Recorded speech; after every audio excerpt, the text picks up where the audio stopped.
देखिए, आज मैं इस वक्त अयोध्या में हूँ, लेकिन बात सिर्फ अयोध्या की नहीं होगी। बात होगी फैजाबाद लोकसभा क्षेत्र की। फैजाबाद लोकसभा क्षेत्र जहां पर 5 विधानसभा सीटें हैं, और फैजाबाद की अगर हम लोकसभा क्षेत्र की बात करें तो बीजेपी यहां पर जीत की हैट्रिक लगाने की कोशिश में है। वहीं विपक्ष का कहना है कि हम टक्कर जबरदस्त देने वाले हैं। राम लहर जब फैजाबाद की बात होगी तो राम लहर की भी बात होगी, जिसका केंद्र अयोध्या है। और यही वजह कि अयोध्या में ही पूरे फैजाबाद की हम बात कर रहे हैं। इस वक्त हमारे साथ वरिष्ठ पत्रकार मौजूद हैं और उन्हीं सभी से जानेंगे जो अयोध्या को, जो फैजाबाद को सालों से देखते आ रहे हैं, समझते आ रहे हैं। उन्हीं से जानेंगे कि फैजाबाद में मुद्दे क्या क्या होंगे और फैजाबाद में किसकी लहर चल रही है। सर, सबसे पहले आप अपना परिचय खुद दीजिए। बहुत महत्वपूर्ण इंसान है। 1991 से लेकर अभी तक बदलती अयोध्या को इन्होंने देखा। अयोध्या कितना बड़ा फैक्टर रहने वाला है फैजाबाद के लिए?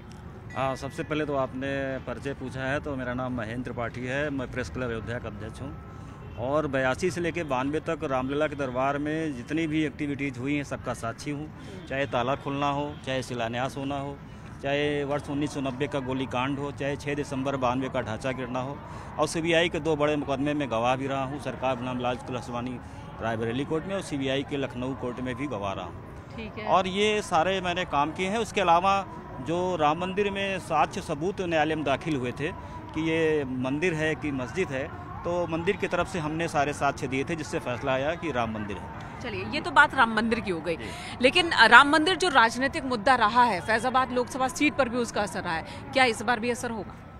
इस बार मतलब असर आप पूछ रहे हैं, इस बार ज़बरदस्त असर है, क्योंकि इस समय देश में राम लहर है। और राम लहर सिर्फ इस वजह से है कि राम मंदिर बन के तैयार हो गया। तो 500 वर्षों की जो कोर्ट कचहरी के विवाद थे, उसके बाद रामलला जी अपने भव्य मंदिर में पधारे हैं। और प्रधानमंत्री नरेंद्र मोदी जी भी राम भक्त प्रधानमंत्री के रूप में देश को मिले हैं।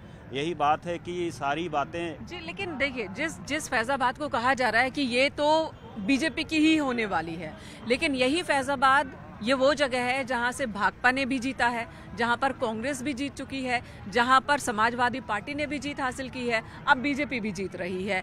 चलिए, कुछ और बात को समझते हैं कि फैजाबाद को लेकर क्यों पहले कहा जाता था कि जो बड़े बड़े नेता हैं वो भी कंफर्म नहीं हो पाते थे कि उनकी जीत होगी या नहीं होगी, सुनिश्चित होगी या नहीं। फैजाबाद ने बार बार मूड बदला है, लेकिन अब क्या मूड फिक्स कर लिया, मन एकदम बना लिया? ये सही बात है कि अयोध्या का जो एक राजनीतिक वातावरण रहा है वो निश्चित रूप से बहुत ही कलरफुल रहा है। हाँ। यहाँ पर सारे दलों को, सारे राजनीतिक दलों को सफलता मिली है और अब वर्तमान में भाजपा का यहाँ पर एक हिसाब से गढ़ बन गया है। हाँ। क्योंकि राम मंदिर का आंदोलन वास्तव में देशव्यापी आंदोलन बनने के बाद से ही ये एक बड़ा मुद्दा रहा है और इसका लाभ निश्चित रूप से भाजपा उठाती रही है या भाजपा को मिलता रहा है। काहे कि 2 सीट से लेकर 90 सीट। कैंडिडेट्स की भी बात कर लेते हैं कि अवधेश प्रसाद जी हैं INDA गठबंधन की ओर से, बीजेपी ने लल्लू सिंह को उतारा है, तीसरी बार उतारा है। अवधेश जी बहुत सीनियर लीडर है, हालांकि इससे पहले खत्री जी हो गए, तमाम बड़े बड़े लीडर्स जो जीतते और हारते रहे, कोई भी कंफर्म नहीं कह पाया कि हम जीतेंगे ही जीतेंगे। अवधेश जी कह रहे हैं मैं तो नंबर 2 हूँ अपनी पार्टी में। क्या समाजवादी पार्टी इस बार बहुत कड़ा मुकाबला देने की कोशिश कर रही है? ये बेशक ये सही बात है कि अवधेश प्रसाद जी सीनियर लीडर हैं और समाजवादी पार्टी के राष्ट्रीय सचिव के साथ साथ वो 6-7 बार 8 बार वो यहाँ के विधायक रहे हैं और पार्टी में उनका कद बड़ा है। हाँ। लेकिन फैजाबाद लोकसभा क्षेत्र की दृष्टि से अगर हम देखें और आज के राजनीतिक वातावरण को देखें तो वो दावा जो प्रत्याशी लड़ता है स्वाभाविक रूप से वो दावा ये करता है, निर्दल प्रत्याशी भी लड़ता है तो कहता है कि हम जीतेंगे। तो उनका दावा तो हो सकता है लेकिन परिस्थितियां उनके पक्ष में दिखती नहीं है। और दूसरी चीज़, बसपा ने जब यहाँ कैंडिडेट उतारा है तो बसपा ने कहीं ना कहीं अगर थोड़ा बहुत भाजपा को नुकसान कर रही तो सपा को भी नुकसान कर रही है। जी। राजीव भी हमारे साथ है और राजीव घूम रहे हैं पूरे लखनऊ से निकलते हैं और पूरे उत्तर प्रदेश में घूम रहे हैं और अब अयोध्या आए हैं। अयोध्या, फैजाबाद और 5 सीटों पर आप गए, विधानसभा सीट है। मूड क्या दिख रहा है लोगों का, मुद्दे क्या उठा रहे हैं? देखिए, इस अयोध्या हर मुद्दे पर राम मंदिर हावी है। देखिए, अयोध्या की बात करें और फैजाबाद की बात करें तो मैं 2010 से 2014 तक यहाँ पर पोस्टेड भी रहा। तो जो यहाँ की जातीय समीकरण है, जो अयोध्या में यहाँ के सियासी समीकरण है, उसको अगर ध्यान में देखा जाए तो कहीं ना कहीं भारतीय जनता पार्टी इस सीट पर मजबूत रहती है। पिछले 2014 के बाद से लगातार भारतीय जनता पार्टी के प्रत्याशी के तौर पर यहाँ से बीजेपी के सांसद निर्वाचित होते रहे हैं। लल्लू सिंह दूसरी बार सांसद रहे हैं और अब उनको टिकट मिला है। तो देखें तो 5 यहाँ पर विधानसभा सीट आती है, अयोध्या सदर, रुदौली, मिल्कीपुर, बीकापुर, और इन सभी में कहीं ना कहीं भारतीय जनता पार्टी का दबदबा रहा है। ऐसे में अगर आप बात करें तो यहीं की गोसाईगंज सीट है जहां से समाजवादी पार्टी के विधायक अभय सिंह हैं, वो अब कहीं ना कहीं राज्यसभा चुनाव में आपने देखा कि उन्होंने बीजेपी का समर्थन किया, एक उनकी भी पहुंच और पकड़ रही है। तो कुल मिलाकर अगर आज की तारीख में बात करें तो राम मंदिर मुद्दा तो एक बड़ा मुद्दा है ही, और जिस तरह से अयोध्या का विकास हुआ, जिस तरह से योगी सरकार लेकिन एक सवाल है कि फैजाबाद जिला था तो उसमें अयोध्या का अस्तित्व था, बहुत सारे लोग कह रहे हैं, लेकिन जब से फैजाबाद जिला अयोध्या जिला बना 2018 में, तो फैजाबाद का अस्तित्व खत्म होता जा रहा है। क्या ऐसा है? ग्राउंड पे भी लोग ऐसी बात कर रहे हैं? देखिए, नाम बदला गया है क्योंकि ये भगवान राम की नगरी है, मर्यादा पुरुषोत्तम भगवान राम की नगरी है। तो ये फैजाबाद मुगलों के द्वारा रखा हुआ नाम था जिसको योगी सरकार ने बदलने का काम किया, लेकिन नाम बदलने के साथ ही साथ अयोध्या की दिशा और दशा बदलने के काम हुआ है। अगर सांसद लल्लू सिंह की बात करें तो एक लंबे समय से वो बीजेपी के विधायक रहे, सांसद रहे, और लंबे समय पे जो आप ये विकास कार्य देख रहे हैं उसमें उनकी एक अहम भूमिका रही है। अयोध्या में आपने देखा न सिर्फ भव्य राम मंदिर निर्माण बना है, बल्कि यहाँ के लाखों लोगों को रोजगार मिला है। आपने देखा कि छोटे छोटे यहाँ पर चाहे होटल इंडस्ट्री हो, चाहे अन्य व्यापारीगण हो, उनको एक बड़ा फायदा मिला है। अंतर्राष्ट्रीय स्तर का हवाई अड्डा बनाया गया है, अंतर्राष्ट्रीय स्तर का रेलवे स्टेशन बनाया गया है, और अंतर्राष्ट्रीय स्तर के हाईवे यहाँ पर बनाए गए हैं। आपने देखा होगा, सवाल तो ये भी ना कि सिर्फ अयोध्या को सब कुछ मिल रहा है या फैजाबाद के बाकी इलाकों को भी कुछ मिल रहा है? देखिए, जब अगर अयोध्या विकसित हो रही है तो, और अयोध्या तो अब तो जिला हो गया है, तो वो पूरे जिले को मिल रहा है। अगर एयरपोर्ट की बात अभी इस समय अयोध्या में देख लीजिए तो कम से कम यहाँ पर 10 से 15 हज़ार जो वो ई रिक्शा चल रही है वो पूरे ज़िले से यहाँ आ गए हैं। यहाँ तो 2-2.5 हज़ार थे, लेकिन आज की डेट में 10 से 15 हज़ार अगर है तो वो पूरे ज़िले के यहाँ समेट के आ गए हैं। जो एयरपोर्ट से लोग आएंगे वो लोग भी कहीं ना कहीं पूरे ज़िले को सफ़र करेंगे। और एक जो और कनेक्टिविटी के साथ साथ यहाँ पर पूरी 84 कोसी परिक्रमा पथ को डेवलप किया जा रहा है, जो पूरी 84 कोसी परिक्रमा 5 जनपदों का स्पर्श करती है। तो ऐसे में ये पूरे जनपद को क्या मैं समझता हूँ पूरे पूर्वांचल को ये प्रभावित कर रहा है। जी सर, आपसे एक और सवाल है मेरा।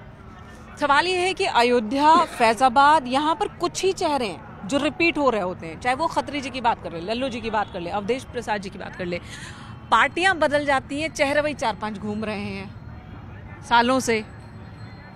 और चेहरे सबकी जो जीतते हैं उन पे ही जो राजनीतिक पार्टियां होती हैं उन पे विश्वास ज़्यादा करती हैं, और यही वजह है कि वो चेहरे जो है चाहे जिस दल में रहें, दल बदल के भी आते हैं लेकिन चेहरा तो वही रहता है। तो ये पब्लिक है, सब जानती है। लेकिन इस बार का चुनाव बेहद ख़ास है क्योंकि अयोध्या जिला ही नहीं, अयोध्या मंडल है, और इस बार विकास के मुद्दे पर जनता जो है वोट देने का मन बनाई है। और यही वजह है कि इस बार जो विकास बीजेपी ने किया है वो सबको दिखाई पड़ रहा है। अयोध्या में बड़े सूढ़ी सहने रहती थी और बिल्कुल जीर्ण शीर्ण रहती थी, चारों तरफ अब विकास दिख रहा है, सड़कें चौड़ी हो गई है। तो जब विकास कहीं होता है तो जनता में विश्वास होता है। देखिए, आपने कहा अयोध्या जिला है, अयोध्या मंडल है, अयोध्या शहर है, लेकिन लोकसभा क्षेत्र का नाम अब भी फैजाबाद है। ये बताइए, जो समीकरण है धार्मिक और जातीय समीकरण, उस समीकरण में फैजाबाद का अस्तित्व है क्या? देखिए, कितना है? अयोध्या फैजाबाद से जानी पहचानी जाती थी। फैजाबाद ने वो नहीं कमाया जो अयोध्या ने कमाया। इधर 4 सालों में अयोध्या ने विकास की वो गाथा लिखी कि अब हमको विदेशों में भी लोग पसंद करें। अयोध्या मूलभूत सुविधाओं से दूर थी, यहाँ न शिक्षा थी, न आपके अच्छे हॉस्पिटल थे, मंदिर मस्जिद का विवाद था। आज तब लोग भगवान के दरबार में भी नहीं आने से कतराते थे। आज तो एक नया विकास इस तरह हुआ कि लोग खुद रामलला के दरबार आ रहे हैं, और राम आए, खुशियाँ लाए, और अयोध्या की जो विकास की जो नए पंख लगे वो आपको अयोध्या महानगर के पूरे क्षेत्र में जगह जगह देखने को मिले। देखिए, चाय भी आ गई, चाय पर चर्चा। अब चर्चा में और थोड़ी एनर्जी, ये तो उम्मीद कर सकते हैं, चाय आ गई है तो। धन्यवाद। इनको भी दीजिएगा। आपने कहा अयोध्या में इतना विकास हुआ, अयोध्या के बाहर फैजाबाद में और क्या हुआ? मुद्दे क्या है वहाँ? देखिए, मुद्दा तो अब केवल विकास चलेगा, अब साक्षरता इस लायक नहीं कि आप किसी को ब्लाइंड कर सके। अब हम जातिगत समीकरणों में उतना समय नहीं देंगे, हमको तो विकास चाहिए। अयोध्या की जनता ने तय कर लिया है और शायद यही वजह है कि जो काम कर रहा है वो वही चल रहा है। अभी आप पूछ रही थी कि क्यों कुछ चुने हुए चेहरे ही आ रहे हैं। जिसने भी राजनीति में जमीन पकड़ कर रखी है वही चेहरे इसलिए रिपीट हो रहे हैं कि लोगों को विश्वास है कि ये आएंगे तो हमारी अयोध्या का विकास और होगा, हमको जो मूलभूत सुविधाएं हैं वो और मिलेंगी। जो दूर दराज से श्रद्धालु आते थे उनके पास मूलभूत सुविधाएं नहीं थी, उनको यहाँ रुकने के संसाधन नहीं थे, खाने पीने की व्यवस्था नहीं थी। लल्लू सिंह को लेकर वैसे लोगों में किस तरह की प्रतिक्रिया है? क्योंकि माना जाता है कि कोई भी नेता तब है, जनता का नेता, जब वो उनके सुख दुख में मौजूद रहे। अगर घर में अच्छी खबर है तब पहुंच जाए बधाई लेकर, बुरी खबर है कोई संकट में है तो खड़े रहे उनके साथ। क्या ये है? देखिए, दोनों नेताओं में है। आप अवधेश प्रसाद की बात कर लीजिए, वो भी जाते हैं, वो भी, और लल्लू सिंह भी। लेकिन हम इसलिए कहेंगे लल्लू सिंह को कि लल्लू सिंह व्यक्तिगत आम आदमी की पहुंच में है। वो हर आदमी की सुख दुख में जाते हैं, जरूर शामिल होते हैं। वो हर एक व्यक्ति के पास, हर एक व्यक्ति को नाम से जानते हैं। जिससे एक मुलाकात है उसको भी ऐसी शार्प मेमोरी, भले ही उससे इनका पहली मुलाकात हो लेकिन अगली बार जब मिलेंगे तो उसको बाई नेम बुलाएंगे। ये बड़ी उपलब्धि। इसके साथ ही लोगों के सुख दुख के साथ जो अयोध्या या जो कहा जाए कि जो नीड है, जो बेसिक जरूरतें हैं, उसमें फिर ये नहीं है कि ये पार्टी का भला होगा कि पार्टी का नुकसान होगा। वही काम होगा जिसमें हर आदमी का सम्मान बचे, हर आदमी का काम हो, विकास हो, वही काम होगा और उसको बड़ी मजबूती के साथ। कोयला डिपो, लोगों को तमाम बीमारियां हो रही थी अयोध्या में, आज कोयला डिपो अयोध्या धाम से दूर चला गया। लोगों को 25% उस कॉलोनी में लोग संक्रमित फेफड़े से परेशान थे। यानी कि संस्था ने, सरकार ने, प्रशासन ने लोगों की समस्या को देखा और कोयला डिपो को आगे कर दिया ताकि लोगों को दिक्कत ना हो। ये बड़ी बात है, क्योंकि कई बार हम देखते हैं कि औद्योगिक घरानों के दबाव में आकर प्रशासन या सरकार इस तरह के फैसले नहीं लेते। लोगों को परेशानी हो रही होती है, होती रहती है, लेकिन यहाँ इस तरह का फैसला लिया गया। अब 2 से बीजेपी 303 तक पहुंच गई और अब 400 पार का नारा है। 370 तो अकेले बीजेपी कह रही है। उसमें अयोध्या का बड़ा रोल है। सिर्फ अयोध्या है जहां से राम आंदोलन की गूंज जो चली तो पूरे भारतवर्ष को उसने एकजुट कर लिया। तो क्या अयोध्या को उसके अनुपात में मिला, फैजाबाद को उसके अनुपात में मिला? देखिए, चूंकि अयोध्या जो है विश्व की राजधानी रही है और फैजाबाद। अच्छा, मेरे को वो बताइए, वो वक्त बताइए जब प्रधानमंत्री, जो मौजूदा प्रधानमंत्री है मोदी जी, 91-92 में जब आए थे और आपने उनका इंटरव्यू भी किया था। हाँ, तो मैंने उनका इंटरव्यू 14 जनवरी 1992 को रामलला दरबार में ही किया था, जब वो साधारण राम भक्त के रूप में आए थे। ना तो उस समय मुख्यमंत्री थे, ना प्रधानमंत्री थे।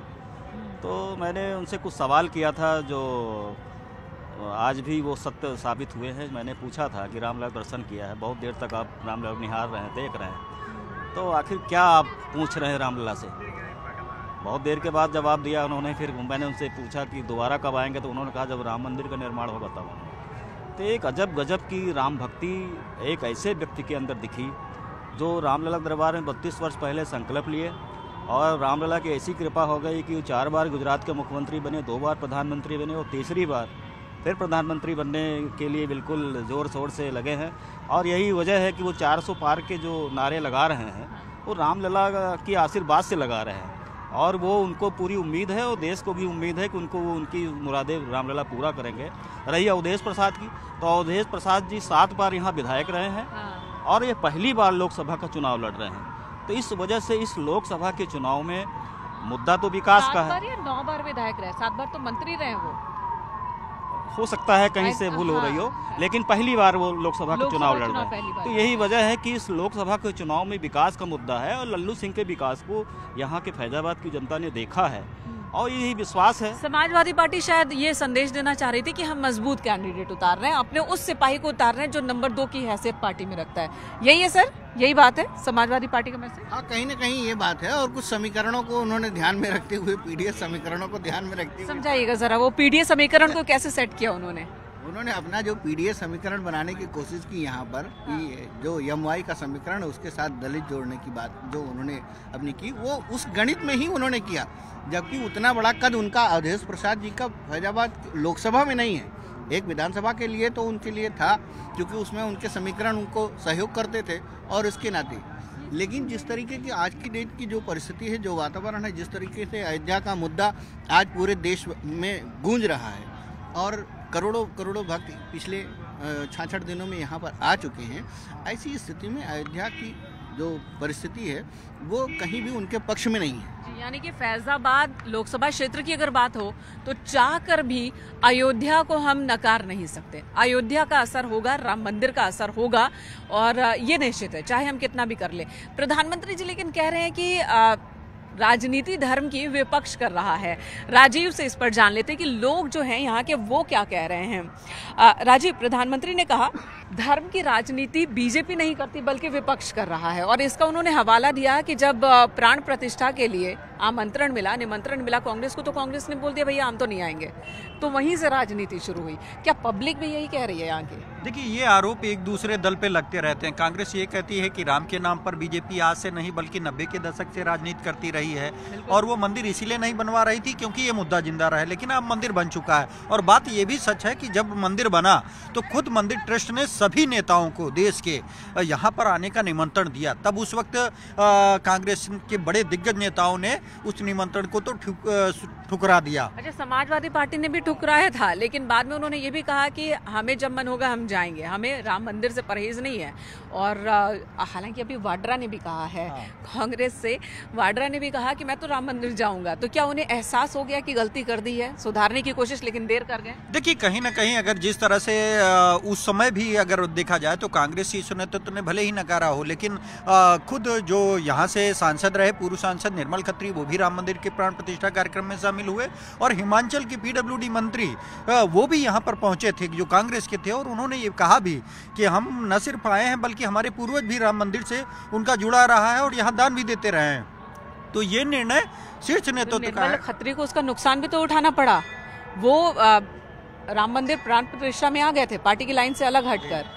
नहीं, पार्टी कांग्रेस का ये कहना था कि कांग्रेस ने किसी नेता को जाने आने से मना नहीं किया है, लेकिन शीर्ष नेतृत्व ने आने से मना किया था, लेकिन वो आए थे। लेकिन इस बार सुना है कि नाराज है वो, क्योंकि ये सीट चली गई समाजवादी पार्टी के खेमे में। हाँ, यकीनन कहीं ना कहीं तैयारी उनकी भी थी। वो ये चाहते थे कि अयोध्या से लोकसभा चुनाव लड़ा जाए, हर नेता चाहता है, लेकिन जो उत्तर प्रदेश में सपा और कांग्रेस का गठबंधन हुआ, जो समाजवादी पार्टी ने उत्तर प्रदेश में 17 सीटें कांग्रेस को दी, उसमें अयोध्या नहीं थी। और यहाँ पर समाजवादी पार्टी के जो नेता हैं अवधेश प्रसाद, जो कि मंत्री भी अखिलेश सरकार में रहे, मुलायम सरकार में रहे, उनको अपना उम्मीदवार बनाया है। तो अब देखना ये होगा कि ये पहला मौका होगा जब कांग्रेस चुनाव नहीं लड़ रही है, तो इस बार का रिजल्ट क्या होगा। लेकिन फिलहाल जो सियासी माहौल है, जमीन पर मदद कर रहे हैं कांग्रेस के नेता और कार्यकर्ता समाजवादी पार्टी के कैंडिडेट को, क्योंकि निर्मल जी तो नाराज है।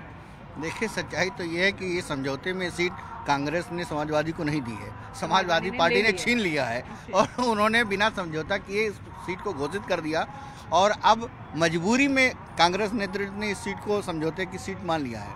तो अब उनको ये भी बात मैसेज करना होगा अपने कार्यकर्ताओं को कि नहीं, ये हमारी प्रतिष्ठा का सवाल है और हम लोगों ने पहले से तय कर दिया था, इसलिए वो सीट उन्होंने घोषित किया है। लेकिन मैसेज तो ये जा रहा है, मैसेज तो गया नहीं। हाँ, मैसेज तो ये जा रहा है कि निर्मल खत्री, चूंकि उन्होंने राम मंदिर का पक्ष ले लिया, दर्शन के लिए आ गए, और इसीलिए ये सीट हटा दी गई, उनको दिया ही नहीं गया और समाजवादी पार्टी को दे दिया गया। नहीं, देखिए, कांग्रेस की तो बड़ी दुविधा रही है। कांग्रेस नेतृत्व खुद नहीं तय कर पा रहा था कि उसको आना है कि नहीं आना है, और बाद में अंततः को तो उन्होंने कहा भाई हम किसी को रोक नहीं रहे हैं, तो जब रोक नहीं रहे हैं तो जिनको आना था उन लोग आए।